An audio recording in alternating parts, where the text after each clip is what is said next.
جب اذان ہو رہی ہو تو کیا اپنی گفتگو جاری رکھنی چاہیے یا خاموش ہو جانا چاہیے؟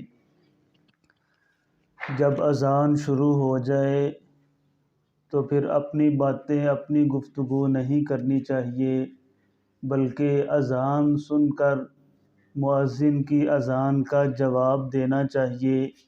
اس بات کا حکم ہمیں اللہ کے پیارے پیغمبر جناب محمد صلی اللہ علیہ وسلم نے دیا ہے۔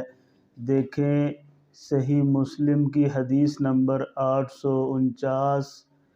حضرت عبداللہ بن عمر بن عاص اس حدیث کے راوی ہیں، بیان کرتے ہیں اللہ کے نبی صلی اللہ علیہ وسلم نے فرمایا: اذا سمعتم المؤذن فقولوا مثل ما یقول ثم صلوا علی۔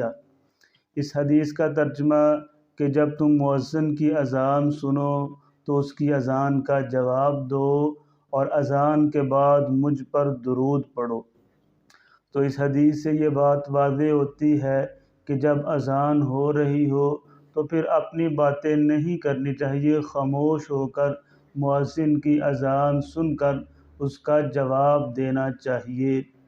اس کی اگلی حدیث کہ جب مؤذن اذان کہہ رہا ہو تو جو وہ کلمات کہے آپ بھی کہیں۔